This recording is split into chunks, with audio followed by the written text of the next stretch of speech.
Sophie had always been the kind of person who made everything look effortless. She could say something as simple as, "I'm just exhausted, I need to rest," and it would carry a weight of sincerity that would normally settle any suspicions. But tonight, something felt off. The way she said it didn't sound tired, not in the way I'd been used to. Her eyes, usually soft and warm, looked distant, guarded. It was subtle, but enough to leave a knot in my stomach. She told me that she had been working all day and just needed some quiet time. I, of course, agreed. She had been under a lot of pressure lately between her job and everything else. I told her to take all the time she needed and retreated to my side of the house. It wasn't unusual for us to spend some time apart. We both liked our quiet moments. I sat in the living room with a book, but I couldn't shake the nagging feeling that something was off. I tried to dismiss it, focusing instead on the hum of the house around me. 20 minutes passed before I noticed something strange. There was movement in the corner of my eye, a subtle shift through the window. I turned my head, my heart picking up speed. Through the gap in the blinds, I could see her. Sophie, dressed as if she were about to go somewhere. Her makeup had been redone, her hair carefully styled. Quietly, tiptoeing out the door. I blinked, trying to make sense of what I was seeing. This wasn't the exhaustion she had described, not by a long shot. My pulse quickened as I set the book down, standing up to get a clearer view. She wasn't just heading to the car for something she had forgotten. No, this was deliberate. She was moving with purpose, like someone sneaking out for a secret meeting. I don't know why I followed her. Maybe it was the impulse to confirm the worst of my doubts. Or maybe I needed proof that would either destroy me or relieve me. Without a second thought, I slipped into my shoes and quietly opened the door. I stayed out of sight, keeping a safe distance as I followed her down the street, barely daring to breathe. She pulled into a space at the end of our street, where a car was already waiting, and then he stepped out. Mark, the man she'd been working with for months. I'd never trusted him. The way he'd look at her when he thought I wasn't paying attention, the way she'd laugh a little too brightly around him, like some inside joke was shared between them, the way his presence always lingered even after he'd left, like a shadow in our home. I watched them embrace as if no one could see them, laughing too freely, too comfortably. It was clear now she wasn't tired, she wasn't resting, she was meeting him. And they weren't just talking, they were intimate, their chemistry undeniable. I felt a pang in my chest, something sharp and hot. Anger? Sadness? Disbelief? It was all of that, blending together into something I could barely hold on to. But I didn't interrupt. I just stood there, watching, waiting for her to return to the lie she had crafted so effortlessly earlier. When she came back, expecting me to be asleep, she didn't realize that I had seen everything. I stayed in the shadows of our home, my mind racing with all the questions I had been too afraid to ask, too trusting to voice. As she tiptoed back into the house, thinking she had gotten away with it, I simply looked at her and said, "I hope you rested well, because I didn't." The truth was out now, and there was no going back from this. That night after Sophie returned, I lay in bed, pretending to sleep, but my mind was anything but at rest. I could hear her moving around in the kitchen, maybe getting a glass of water or going through the motions of a routine she had perfected for years. The quietness of it all made the tension in my chest that much more unbearable. I had seen her lie to my face, and now I was left with the devastating truth. I could hear the light tapping of her footsteps approaching the bedroom. She opened the door slowly, just like she always did. The familiar creak of the door made my stomach twist. I knew she didn't expect me to be awake. She probably thought I had bought her excuse, that I had fallen asleep the minute she left, but I wasn't asleep. I had been wide awake, processing everything I had seen, everything I had learned.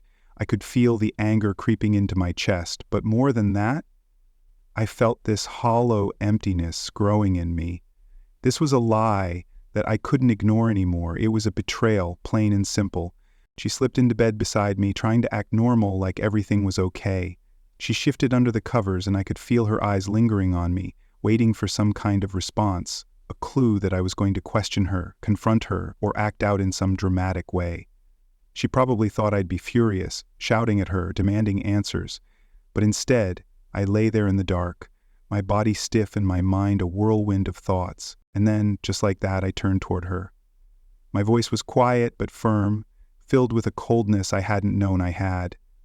"I hope you rested well, because I didn't." The words hung in the air between us, like a truth that couldn't be unsaid. A bridge burned and left behind us. There was no denying it now. I had seen her, had followed her, and I knew exactly what she was doing. Sophie froze. For a moment, neither of us spoke, and the silence was deafening. I could hear her heart beating in her chest, the sound of her breath catching in her throat. She didn't speak immediately. I could feel her processing the weight of the words, trying to come up with something, anything, to deflect the situation. Her mind was likely racing for an excuse, some plausible explanation, some excuse for her betrayal. But I wasn't going to give her the chance to twist the story. Not this time. I had seen it with my own eyes. "Ryan," she finally whispered, her voice shaking just slightly. "It's not what you think." I could feel her hand moving towards mine, but I pulled it back. I didn't want her touch. Not now. Not after what I had witnessed. "No, Sophie," I said, my voice steady. "It's exactly what I think. You lied to me. You told me you were tired. You told me you were going to bed to rest. And then you sneaked out like you were hiding something. You went to see him." Her breath caught, and I could feel the tension in her shoulders as she tensed up beside me. I didn't need her to explain herself. I didn't need her to justify her actions. I had already seen everything, and the truth was undeniable now. "I didn't want to hurt you," she said softly, her voice barely above a whisper. She was reaching for the words, trying to find something that would make sense of it, something that would make the lie she had woven easier to swallow. But I wasn't buying it. I wasn't looking for an apology. I wasn't looking for her guilt. I wasn't looking for anything from her anymore. I don't care about your reasons," I replied, my words sharp. "I cared about your honesty, Sophie. I cared about trust, and you shattered that." I sat up, pulling away from her completely, feeling the distance between us growing, physically and emotionally. Sophie was silent for a long time, her eyes darting between my face and the space between us. She knew what was coming next. She knew that I wasn't going to let her walk away from this. "I didn't want to lose you," she said after a pause, her voice cracking as if the weight of what she had done was starting to hit her. "You already did," I said quietly. "You already lost me the moment you chose to hide the truth. The moment you decided that whatever was going on with him was more important than what we had." Sophie's eyes filled with tears, but I didn't feel anything for her sadness. It wasn't pity I felt. It was the cold realization that the woman I had known, the woman I trusted, was someone I didn't recognize anymore. "I didn't mean to hurt you," she pleaded, her voice growing more frantic, but I could see it in her eyes. The guilt, the fear, the shame, but also something else. Something darker. Sophie was afraid, but she was afraid of the consequences. Not the betrayal itself. She was afraid of the collapse of the life she had built, the life I had helped create. "I know you didn't," I replied, my voice softer now. "But intentions don't change the facts, Sophie. The truth is, you lied to me. You chose him over me, and I'm not going to be part of that lie." Her hand reached out again, but I was already moving. I wasn't going to wait around for her to make things right. It was too late for that. I stood up, and for the first time in a long while, I felt clear-headed. I felt like I could breathe again. "I'm done," I said quietly. "I don't need to hear your excuses. I just need you to understand that I'm done." I grabbed my jacket and turned to leave the room. She didn't try to stop me this time. There were no more promises, no more pleading, no more pretending. Sophie had crossed a line, and she had no idea how far it had gone. I walked out into the cold night, leaving her behind in the darkness of our house. And as I stepped into the night air, I realized that for the first time in years, I was free from the weight of her lies. The days that followed were a blur of emotions: confusion, rage, disbelief, and through it all there was a suffocating quiet that settled into our house. Sophie stayed in her side of the house and I stayed in mine, like two strangers cohabiting the same space, each trying to avoid acknowledging the devastation between us. We didn't talk. We didn't even look at each other. It was as if we were both afraid that if we spoke, the truth would crush us entirely. But I knew that I couldn't just let it sit like this. It wasn't enough to walk away that night, to say those words and then retreat into silence. I couldn't go back to a life where everything felt fake, where trust had become a stranger in our relationship. I had to confront this head-on, but I didn't know how. The truth was, I was still reeling from the impact of it all. How could I have been so blind? How could I have missed the signs, the small moments that I had convinced myself were nothing? The more I thought about it, the more I realized that Sophie had been pulling away from me for months. The late nights at work, the emotional distance, the coldness she had started to show me, it had all been there. But I had ignored it, convincing myself that we were just in a rough patch, that things would get better. I had wanted so badly to believe that everything would work itself out, that we would find our way back to each other. But now it was clear to me. Sophie wasn't tired. She was checked out. She had already moved on, and I had been too wrapped up in my own complacency to see it. I spent the next few days trying to make sense of it all. I went through the motions of my everyday life, pretending that I wasn't unraveling inside, but I couldn't focus. Every time I tried to work to distract myself, my thoughts kept circling back to Sophie, to Mark, to the betrayal that felt like a weight I couldn't shake off. The image of her and him, laughing together, holding each other, kept replaying in my mind. It was like a nightmare I couldn't wake up from. I kept telling myself that I had to let go, that I couldn't keep holding on to a marriage that was built on lies. But letting go wasn't as easy as it seemed. We had been together for over 15 years. We had built a life together. We had shared dreams, hopes, and countless memories. And now, it felt like all of that was being ripped away, piece by piece, leaving me with nothing but emptiness and a gnawing sense of betrayal. Sophie tried to reach out to me a few times in the days after that night, but I didn't respond. I couldn't bring myself to talk to her. I couldn't bear to hear her excuses or her apologies. I didn't want her to explain why she had done what she did. I didn't need to know that she was sorry or that she hadn't meant for things to get this far. It didn't matter anymore. The damage had already been done, and I couldn't pretend that everything was fine when I knew the truth. Eventually I had to face her. I had to look her in the eye and make a decision about what came next. I couldn't keep living in this limbo where every day felt like a lie. It was time to make a choice. The confrontation came on a Saturday afternoon when the house was unusually quiet. Sophie had come into the living room, standing there at the edge of the doorway, looking like she was trying to gather the courage to speak. I had been sitting on the couch, staring at the television without really seeing it. My mind was somewhere else, lost in the endless loop of thoughts and questions that had been consuming me. "I'm sorry, Ryan," she said, her voice soft and hesitant. It was the first time she had spoken those words to me, and I could tell that she was struggling to find the right ones. But no amount of apologies would fix this. It was too late for apologies. "I don't need you to be sorry," I replied coldly.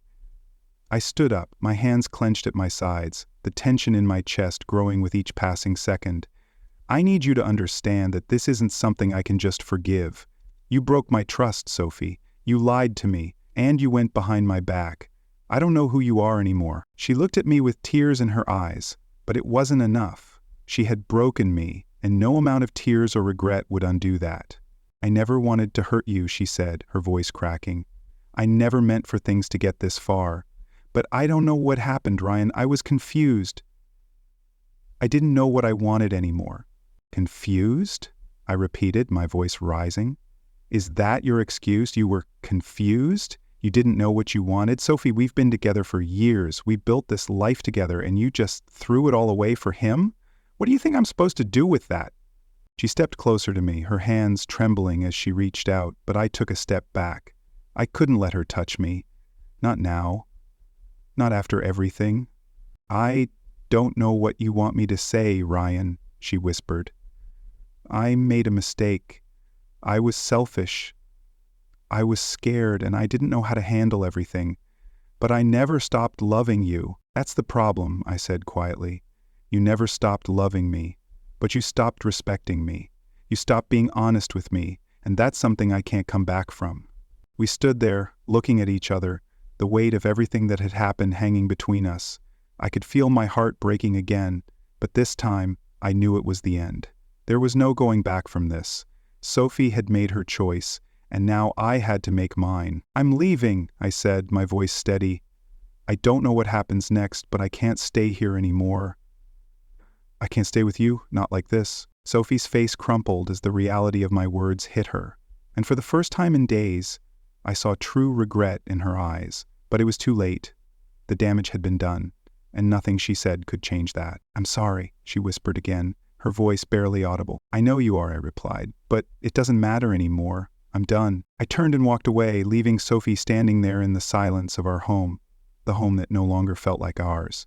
And as I stepped out into the world, the weight on my chest felt just a little bit lighter, like I had finally let go of something that had been holding me down for far too long. The days after Sophie left were a strange mixture of numbness and clarity. At first, the silence in the house was deafening.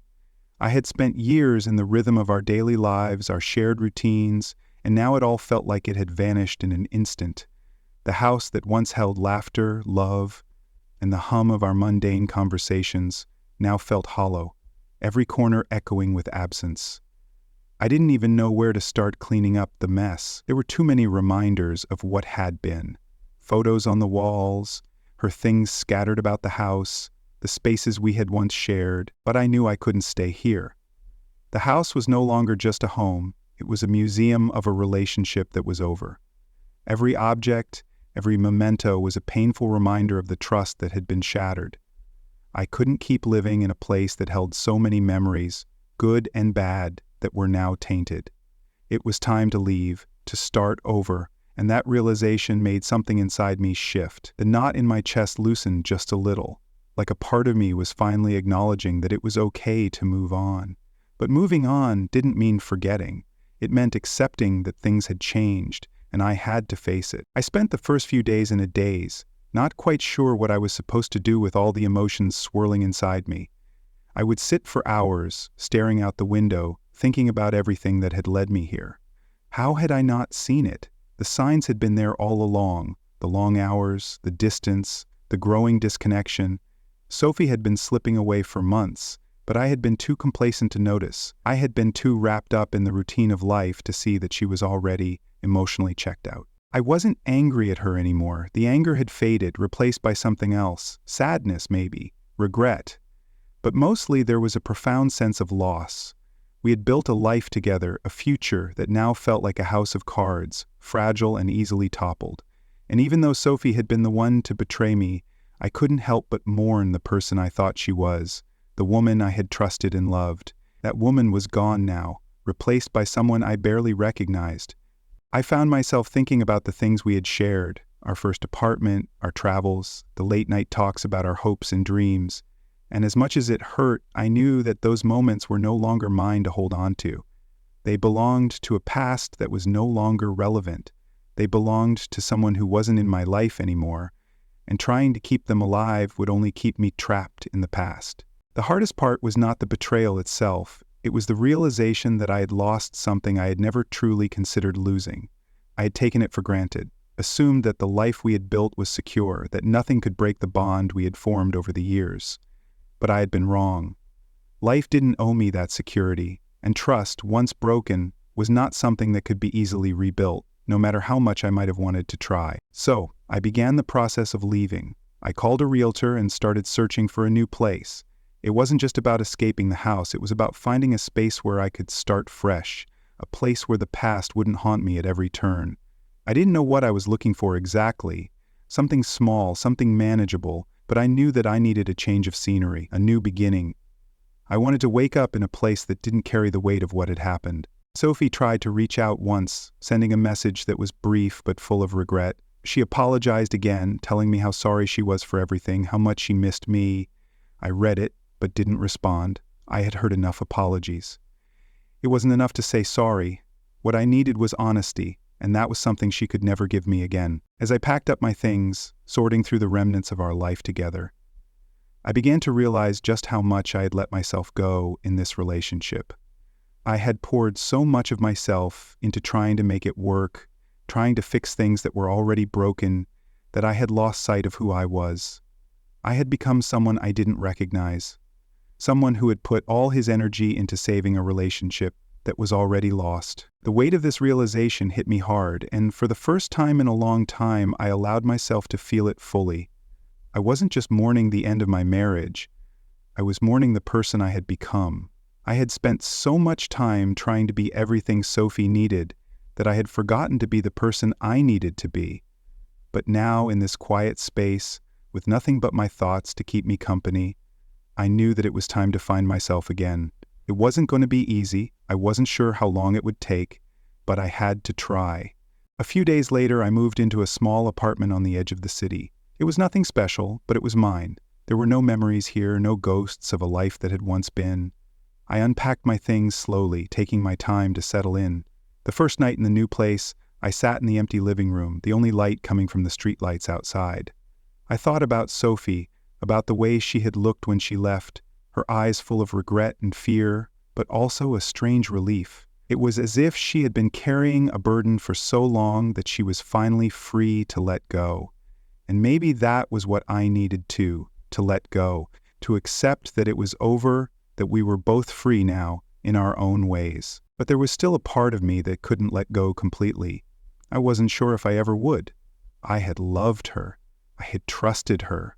And that kind of bond didn't disappear overnight. It took time, and it took distance. And as I sat there in my new apartment, surrounded by the bare walls and the faint smell of fresh paint, I realized that this was just the beginning of a new chapter. I didn't know where it would lead, but I knew it was mine to write. For the first time in a long time, I felt a flicker of hope. Maybe I could rebuild. Maybe I could find happiness again. But only time would tell. For now, I was content to take it one day at a time. As the days passed, I settled into an unsettling routine. I kept myself busy, finding distractions in work and long walks that led me nowhere. Each morning I would wake up to the same empty house, the absence of Sophie's presence echoing through the walls. The silence that filled the space was deafening. It was a stark reminder that everything had changed. There was no going back to the way things had been before. And though the ache of betrayal still lingered deep within me, there was also something else, something I had not expected. There was a certain peace in knowing the truth. No matter how painful or disorienting, the truth had a way of cutting through the chaos. It had shattered my illusions, yes, but it also freed me in ways I hadn't realized until now. For the first time in a long time, I wasn't second-guessing myself. I wasn't questioning the subtle shifts, the moments of doubt I had been ignoring. Now, I could breathe. The knot in my chest, though still tight, felt a little less suffocating. Sophie tried reaching out a few times in the days that followed, but I couldn't bring myself to respond. Each message, each phone call, felt like another attempt to reopen wounds that were finally starting to heal. I knew she was hurting too. I could sense it through the brief words she sent, the apologies that came too late, but I couldn't afford to get lost in her regret, her guilt, or her pleas for forgiveness. The reality was too clear. She had made her choice, and I had made mine. I was done. One evening, as I sat in the dim light of the living room, I realized just how much had shifted. The house, once a place that felt warm and familiar, now seemed foreign, like a backdrop to a life that no longer belonged to me. There were too many memories here, too many things that tied me to a past that I could no longer trust. And yet, despite the weight of it all, I knew that I had to take the next step. I had to move on. I couldn't stay in this house any longer. I decided to leave. The thought had been growing in my mind for days, but it was only now, as I sat there in the empty space, that it felt real. I called a realtor and began looking for a new place, a fresh start, away from the ghosts of the life I had once known. It wasn't just the house that needed to change. It was me. I had spent so many years consumed by the idea of us, Sophie and me, building a life together, a future that felt certain. But now I understood that there was no certainty in a relationship built on lies. No amount of love or shared history could change the fact that trust had been shattered. Sophie, for her part, seemed to have come to a similar conclusion. She moved out within the week, taking her things, her life, and her broken promises with her. We didn't speak much in those final days, just the occasional exchange of words about logistics, who would take what, where to send the paperwork, and so on. The tension that had once defined our relationship now felt like an empty shell, leaving nothing but the silence between us. When she left, I felt no relief, no sense of triumph. I didn't feel angry anymore either. I just felt empty. The life we had built together was over, and there was no way to undo the damage. Sophie had betrayed me, but I had to let her go. I had to let go of the woman I had once known, and that was perhaps the hardest part of all. A few weeks later, I found myself standing in the small, empty apartment I had rented, surrounded by the remnants of my past life. It was a strange feeling, this sense of freedom mingled with loss. There was a part of me that felt liberated, like a weight had been lifted from my shoulders. I was no longer tied to the person who had hurt me so deeply, and yet the emptiness that remained was undeniable. The questions, the doubts, the moments of doubt in myself, would they ever go away? I thought of the life I had once imagined, the future that had seemed so secure, and I couldn't help but wonder what would come next. It wasn't just about moving on from Sophie, it was about rebuilding my own sense of self, my trust in others, and my belief that I could find happiness again. The road ahead was uncertain, and I had no clear direction. But one thing was certain, I was no longer trapped in the past. I was finally free. Sophie, for her part, seemed to have moved on as well. I had heard rumors through mutual friends that she was seeing someone else, someone new. It didn't bother me. It didn't even surprise me. What mattered now was that I had taken the first step toward healing, toward reclaiming my life. I started to go out more, meeting new people, re-engaging with old friends, and slowly piecing together the fragments of who I was before I had lost myself in the whirlwind of marriage and betrayal. I began to realize that I wasn't just moving away from the pain. I was moving towards something better, something more authentic.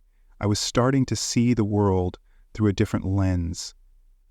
One that wasn't clouded by betrayal, but one that was full of possibility. I didn't know what the future held, but I knew that I had the power to shape it, to choose my own path forward. And as the days passed, the pain of Sophie's betrayal became less sharp, less consuming. I still had moments where I would remember her, where the ache would creep back, but each day the space between me and that past grew wider, and eventually I knew that I would be okay.